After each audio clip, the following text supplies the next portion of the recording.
जय हिंद दोस्तों। मैं विकास कुमार आप सभी का अपने इस YouTube चैनल ड्रीम फौजी पर बहुत बहुत स्वागत करता हूं।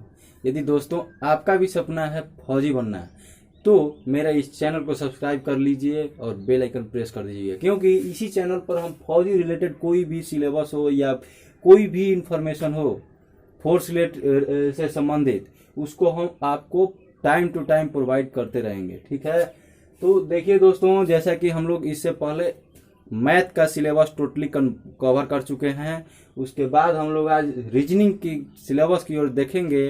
तो दोस्तों, रीजनिंग के सिलेबस क्या है और चैप्टर क्या है, तो चैप्टर जानने से अच्छा है कि आप क्वेश्चंस का टाइप जान जाइए कि किस टाइप्स के क्वेश्चन पूछते हैं। ठीक है, क्योंकि रीजनिंग में चैप्टर का नाम बहुत बड़ा बड़ा है और उसका क्वेश्चन सबका एक जैसा लगता है। तो देखिए, हम आपको सिंपल लैंग्वेज में सबका एवरेज एकदम जो पेपर में पूछा गया है, जिस टाइप से पेपर में हमेशा पूछा गया है उसी को एवरेज मान के हम आपका सिलेबस तैयार किए हैं। तो आइए इस सिलेबस को हम बारीकी से समझते हैं और अंत तक बने रहिएगा, क्योंकि इससे अच्छा आपको पूरे यूट्यूब पर कहीं नहीं मिलेगा। तो दोस्तों देखिए, सबसे पहले आपको आकृति दर्पण कहने का मतलब है कि कोई भी आकृति दे दे या कोई लेटर दे दे ABCD, इसका बोल देगा कि दर्पण रखे हैं तो इधर में क्या दिखाई देगा, ऐसे ही 4 ऑप्शन देगा। तो उस पे आपको 1 से 2 क्वेश्चन हमेशा देखने को मिलेंगे। ठीक है, आपको दर्पण से रिलेटेड 1 से 2 क्वेश्चन किसी भी पेपर में देखने को मिलेगा ही मिलेगा। ठीक, उसके बाद में भिन्न चुनना, या इसी को रीजनिंग लैंग्वेज में बोले तो असंगत चुनना। तो दोस्तों 4 से 5 क्वेश्चन, ये जो टॉपिक हम बता रहे हैं ना, ये सब बहुत ही माने इंपॉर्टेंट टॉपिक्स हैं। तो भिन्न चुनना यानी असंगत चुनना। असंगत चुनने का मतलब कि आपको राम आम श्याम महेश भी दे सकता है, तो आप ऐसे लैंग्वेज में भी देता है, या फिर कोई आपको स्पेलिंग दे दिया ऐसे भी देता है, या फिर कोई किसी भी चीज का नाम दे दिया। इस ऐसे ही क्वेश्चन को पूछ देगा कि निम्न में से कौन असंगत है। तो आपको भिन्न चुनना के सेक्शन में वो आ जाएगा, 4 से 5 क्वेश्चन उससे आते हैं। ठीक है ना, तो उसी प्रकार से फिर आगे बढ़ते हैं। अनुपातिक संबंध। अनुपातिक संबंध कहने का मतलब है कि इसका क्वेश्चन कैसा देखने को मिलता है। अनुपातिक संबंध कहने का मतलब है कि A is to B that is C is D, इसका वैल्यू फाइंड करना रहता है। ठीक है, यानी आपको अनुपात में संबंध दे देगा, या फिर बोल देगा कि A B से इस प्रकार संबंधित है तो B C से किस कैसा संबंधित है। ऐसे ऐसे करके अनुपातिक संबंध के सेक्शन में हमने 4 से 5 क्वेश्चन को बांटा है। तो 4 से 5 क्वेश्चन इससे देखने को मिलते हैं। उसके बाद आता है हमारा चिन्ह परिवर्तन कर संतुलित, यानी मतलब है कि चिन्ह आपको दे देगा कि प्लस के जगह माइनस रखिए, माइनस के जगह प्लस रखिए, ऐसे ऐसे करके आपको 1 से 2 क्वेश्चन हमेशा देखने को किसी भी पेपर में मिलेंगे।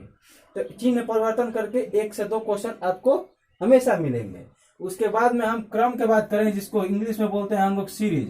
सीरीज में जैसे कि 1 2 3 तो डॉट डॉट डॉट यहाँ पे कहा जाएगा। ठीक है, उसके बाद में मान लीजिए दे देगा 1 4 9 16, यहाँ पर दे देगा आपको क्या होगा। इस प्रकार के करके क्रम में है, ये लोग आते हैं, ऐसे ऐसे क्वेश्चन क्रम में कवर होते हैं। ठीक, सीरीज में ये आपको 4 से 5 क्वेश्चन देखने को किसी भी पेपर में अवश्य मिलेगा। दोस्तों ये आप सब सोच रहे होंगे कि हम किताबी लैंग्वेज क्यों नहीं लिखे हैं। दोस्तों हम जानते हैं कि किताबी लैंग्वेज का चैप्टर कुछ और है, और सब आपको कोई भी क्वेश्चन देखिएगा ना तो सब आपको लगेगा कि ये तो हम भिन्न चुन रहे हैं, ये तो लगेगा आपको लगेगा कि ये अनुपाते का क्वेश्चन है, लेकिन वो एक दूसरे से मैच खाता है। इसीलिए हम आपको क्वेश्चन का जो स्वरूप होता है उसी आधार पे हम इसका नामीकरण किए हैं। ठीक, तो सीरीज से हमारा 4 से 5 क्वेश्चन हो जाएगा। अब संबंध का बेन आरेख। दोस्तों जैसे कि इसमें इस सेक्शन में हम ऐसे क्वेश्चन को कवर किए हैं, जैसे कि संबंध का बेन आरेख बोल देगा आपको कॉलम, स्टेशनरी और आपको बोल देगा कि दुकान, इन तीनों में क्या संबंध है। तो आप ऐसे ऐसे करके बनाते हैं ना, तो उसी को हम इस सेक्शन में लिखे हैं कि संबंध का बेन आरेख, जो कि बहुत ही अच्छा रोल निभाता है। आपको किसी भी पेपर में 1 से 2 क्वेश्चन देखने को जरूर मिलेंगे। ठीक। उसके बाद हम चलते हैं तो हमारा आता है सीटिंग अरेंजमेंट। सीटिंग अरेंजमेंट दोस्तों के जैसे कि इसमें क्वेश्चंस के बारे में हम बताते हैं। तो सीटिंग अरेंजमेंट, मेरे बाएं ओर कोई और बैठा है, मेरे दाएं ओर कोई और बैठा है, इस प्रकार से करते हुए आपको सीटिंग अरेंजमेंट में 3 से 4 क्वेश्चन मिलते हैं। ठीक। सीटिंग अरेंजमेंट में और सारे भी काफी टाइप्स हैं, जैसे कि मान लीजिए कि आपको दे देगा ABCD करके, आपको अब बोल देगा कि आप इसको कवर करके अब बनाइए मान लीजिए मीनिंगफुल वर्ड्स। तो इसको सीटिंग अरेंजमेंट में हम यहाँ पे अरेंज किए हुए हैं। ठीक। तो इसी प्रकार से हम आगे चलते हैं। तो आगे हमारा है लेटर वैल्यू। लेटर वैल्यू दोस्तों ये भी बहुत ही अच्छा चैप्टर है, आपको इस टाइप्स के क्वेश्चन किसी भी पेपर में देखने को मिलते हैं। लेटर वैल्यू करने का मतलब ये है कि AB = 1 2, तो BA बराबर कितना, तो 2 1 आप लिख सकते हैं। उसी प्रकार से किसी भी टाइप का आपका क्वेश्चन हो सकता है। जैसे कि लेटर वैल्यू में आपका आ गया जैसे कि A = 1, B = 2, तो D = what, चाहे AD दे देगा तो 1 और 4 नहीं आप लिख सकते हैं। उसी टाइप्स के क्वेश्चंस को हम इसमें कवर किए हैं। ठीक। यानी लेटर वैल्यू आपको पता रहेगा तो आप अच्छे से इस क्वेश्चन को कर पाएंगे। उसके बाद सबसे अच्छा नहीं बोलेंगे, सबसे जो हार्ड इसका है, हार्ड भी नहीं बोल सकते हैं। यदि आपको अच्छे से जानकारी है तो बहुत ही सिंपल होता है, कथन निष्कर्ष यानी माइंड सेटअप होता है। आप सोच लीजिए बस आपका आंसर।